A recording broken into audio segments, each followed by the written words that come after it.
നമ്മുടെ എല്ലാ ഡ്രസ്സിൻ്റെ സ്റ്റിച്ചിങ്ങും ഒരുപോലെ തന്നെയാണ് വരുന്നത്. ചെറിയ ചെറിയ മാറ്റങ്ങൾ മാത്രമേ ഉള്ളൂ. അപ്പോൾ ഞാനിതിൽ സ്ലീവ് കാണിക്കണില്ല, ലൈനിങ് വെച്ചിട്ടും കാണിക്കണില്ല. നമ്മൾ കഴിഞ്ഞ ക്ലാസ്സിൽ ലൈനിങ് വെച്ച് എങ്ങനെ ചെയ്യാന്നുള്ളത് കറക്റ്റായിട്ട് പറഞ്ഞു തന്നിട്ടുണ്ടായിരുന്നു.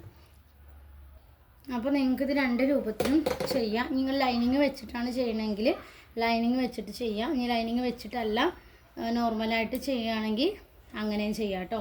അപ്പോൾ ക്രോസ് പീസ് വെച്ചിട്ടാണ് നമ്മൾ ചെയ്യണതെങ്കിൽ നമ്മൾ എന്ത് ചെയ്യുക, ഒരു ക്രോസ് പീസ് എടുക്കുക.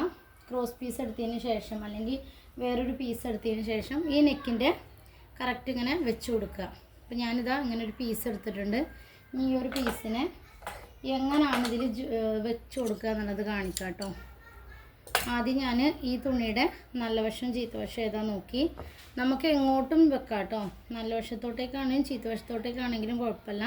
അപ്പോൾ ഞാൻ ഇതിൻ്റെ നല്ല വശമാണോ ചീത്ത വശമാണോ നിങ്ങൾക്ക് ഈ ഒരു പൈപ്പിങ് കാണണമെങ്കിൽ അതിനനുസരിച്ചിട്ട് എടുക്കാം. സെൻറ്റർ മടക്ക് ഈ ഒരു രണ്ട് ഭാഗം ഇങ്ങനെ ഓപ്പൺ വരുന്ന ഭാഗം ഉണ്ടല്ലോ, ഇങ്ങനെ മടക്കുന്ന സമയത്ത് ഈ ഒരു ഭാഗം ഇതിൻ്റെ മുകളിൽ ഇങ്ങനെ വെച്ച് കൊടുത്തു. അതിന് ശേഷം റൗണ്ടിൽ സ്റ്റിച്ച് ചെയ്തെടുക്കുക കേട്ടോ.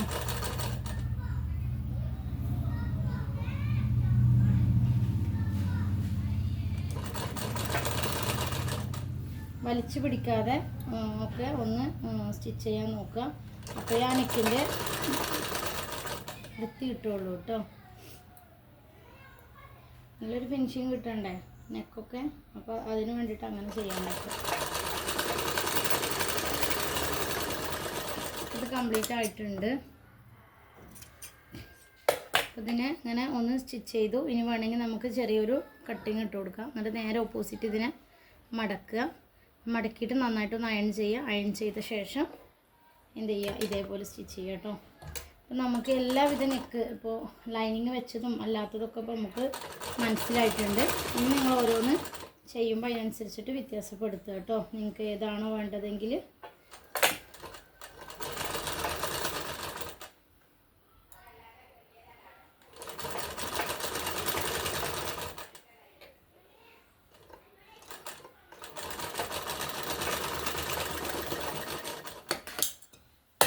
ഇത് സ്റ്റിച്ച് ചെയ്തെടുത്തു കേട്ടോ.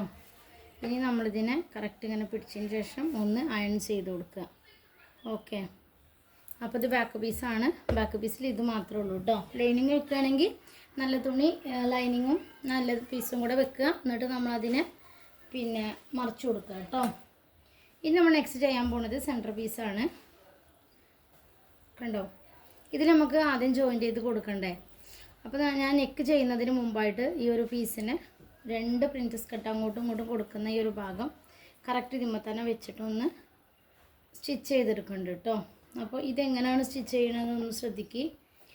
നമ്മളുടെ ടോപ്പിൻ്റെ നല്ല വശത്ത് ഈ പ്രിൻസസ് കട്ടിൻ്റെ നല്ല വശം ഇതിന് മുകളിലോട്ടായിട്ട് വെക്കുക. ഒന്നുകൂടെ ശ്രദ്ധിച്ചോളി. ഇതാണ് നമ്മുടെ ഡ്രസ്സിൻ്റെ നല്ല വശം. ഈ രണ്ട് സൈഡിൽ നിന്നാണെങ്കിൽ നമ്മൾ പ്രിൻസസ് കട്ട് ചെയ്ത് പോന്നിട്ടുള്ളത്. അപ്പോൾ ഈ ഒരു തുണിയുടെ മുകളിലോട്ട് നല്ല വശത്തിൻ്റെ മുകളിലോട്ടേക്ക് ഈ പീസിൻ്റെ നല്ല വശം കറക്റ്റ് ഇതേപോലെ വെക്കുക. ഇത് നമ്മൾ കട്ട് ചെയ്ത ആംഹോളിൻ്റെ ഭാഗത്തു നിന്നല്ലേ, കറക്റ്റ് ഈ ആംഹോളിൻ്റെ ഭാഗം ഈ ഒരു പീസിൻ്റെയും നമ്മുടെ മെയിൻ രണ്ട് തുണിയുടെയും ആംഹോളിൻ്റെ ഭാഗം കറക്റ്റ് വെക്കുക. എന്നിട്ട് താഴെ വരെ സ്റ്റിച്ച് ചെയ്ത് പോരുക. സിമ്പിളായിട്ട് ചെയ്യാൻ പറ്റുന്നതാണ് കേട്ടോ. ഒന്ന് ശ്രദ്ധിച്ചാൽ 4 ഇഞ്ച് അല്ലെങ്കിൽ നമ്മൾ എത്രയാണോ അവിടെ തയ്യൽ തുമ്പിട്ടത് അതിനനുസരിച്ച് നമ്മളിപ്പോൾ ഇതിൽ 1/2 ഇഞ്ചാട്ട്. അപ്പോൾ ആ 1/2 ഇഞ്ച് തയ്യൽ തുമ്പിട്ടിട്ട് വേണം നമ്മളിത് ചെയ്തെടുക്കാൻ. ഓക്കെ, കറക്റ്റ് ഇങ്ങനെ വെച്ച് ചെയ്ത് പോരുക.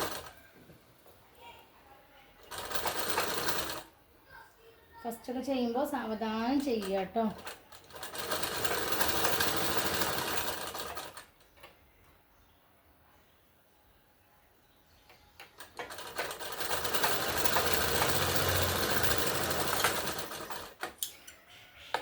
ഈ നോക്കി ഇത് ഇങ്ങനെ മറിച്ച് കൊടുക്കുന്ന സമയത്ത് ആ ഒരു കറക്റ്റ് പ്രിൻസസ് കട്ട് കിട്ടും. ഇതൊരു പൊങ്ങിയ ഒരു സാരിയുടെ തുണിയാണ്, അതുകൊണ്ട് ഇതിങ്ങനെ പൊങ്ങി നിൽക്കുന്നത്. ഇത് നമ്മൾ ഇനി ഒന്ന് അയൺ ചെയ്യുമ്പോൾ സെറ്റ് ആവും കേട്ടോ.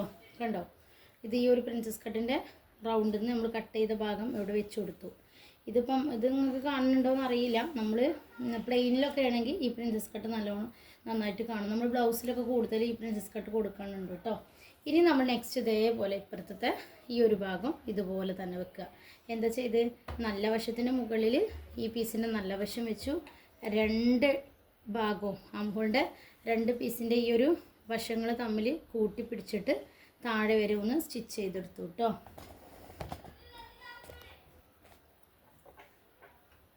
നിങ്ങൾക്ക് പിന്നെ പറയുമ്പോൾ തന്നെ ക്ലിയർ ആവുന്നുണ്ടാവുമായിരിക്കും.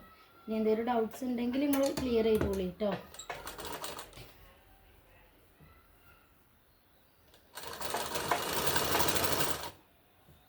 ചെയ്യുന്ന രൂപം മനസ്സിലായാൽ, വെക്കുന്ന ഒരു രൂപം മനസ്സിലായാൽ പെട്ടെന്നുണ്ട്. അപ്പോൾ ഇതേപോലെ ചെയ്തെടുക്കുക കേട്ടോ.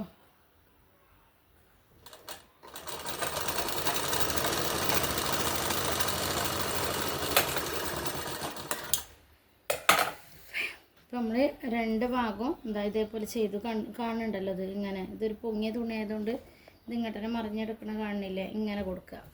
ഇനി ഇതിന് മുകളിൽ കൂടെ പ്രസ് സ്റ്റിച്ച് കൊടുക്കണം എന്നില്ല, അയൺ ചെയ്താൽ മതി. കൊടുത്തു കഴിഞ്ഞാൽ ആ സ്റ്റിച്ച് ഇവിടെ ഇങ്ങനെ കാണും. ഇനി നിങ്ങൾ ഇങ്ങനെ പൊങ്ങിയ തുണികളൊക്കെ ആണെങ്കിൽ കൊടുക്കുകയാണെങ്കിൽ തന്നെ ഈ എഡ്ജ് ഉണ്ടല്ലോ, ഈ എഡ്ജ് കൂടെ ആയിട്ട് ഇങ്ങനെ കൊടുക്കാൻ നോക്കുക കേട്ടോ. ഇതൊന്ന് അയൺ ചെയ്താൽ ശരിയാകും. ഇത് ഒരു പൊങ്ങി നിൽക്കുന്ന തുണി ആയതുകൊണ്ടാണ് ഇങ്ങനെ നിൽക്കുന്നത് കേട്ടോ.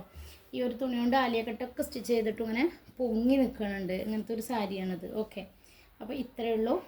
നമ്മുടെ പ്രിൻസസ് കട്ട് ജോയിൻ ചെയ്ത് കഴിഞ്ഞു. ഇനി നമ്മൾ നെക്ക് സ്റ്റിച്ച് ചെയ്യുക. ക്രോസ് പീസ് വെച്ച് ചെയ്യുകയാണെങ്കിൽ ബാക്ക് പീസ് ചെയ്ത പോലെ ചെയ്യുക. അല്ല നിങ്ങൾ ലൈനിങ് വെച്ച് ചെയ്യുകയാണെങ്കിൽ നമ്മൾ നേരത്തെ ക്ലാസ്സിൽ ചെയ്തില്ലേ അതുപോലെ ചെയ്യുക. പിന്നെ നമ്മുടെ ബാക്കി കാര്യങ്ങളൊക്കെ ഒരുപോലെ തന്നെയാണ്. എന്നാലും ഞാൻ ഇതിൻ്റെ നെക്കൊന്ന് സ്റ്റിച്ച് ചെയ്യണ കാണിക്കാം കേട്ടോ. ഞാനൊരു ലൈനിങ് പീസ് ഇതേ ഷേപ്പിൽ തന്നെ കട്ട് ചെയ്തെടുത്തിട്ടുണ്ട് കേട്ടോ. അപ്പോൾ ഈ ലൈനിങ് പീസിൻ്റെ മുകളിലോട്ടേക്ക് ഈ ഒരു തുണിയെ കൊടുത്തിട്ടുണ്ട്. ഇതേപോലെ വെക്കുക. ഇതേപോലെ വെച്ചതിന് ശേഷം നമ്മൾ കറക്റ്റ് നെക്കൊന്ന് സ്റ്റിച്ച് ചെയ്തെടുക്കുക കേട്ടോ. അപ്പോൾ 2 രൂപത്തിൽ നിങ്ങൾക്ക് ചെയ്യാൻ പറ്റും. അപ്പോൾ ഇങ്ങനെയാണോ നിങ്ങൾക്ക് എളുപ്പം എന്നുള്ള രൂപത്തിൽ ചെയ്യാം. റഫായിട്ട് ചെയ്യുമ്പോൾ നിങ്ങൾക്ക് എങ്ങനെയാണോ എളുപ്പം എന്നുള്ള രൂപത്തിൽ ചെയ്യാൻ നോക്കുക കേട്ടോ. ഓക്കെ, അപ്പോൾ ഞാനിത് ചെയ്യാണ്.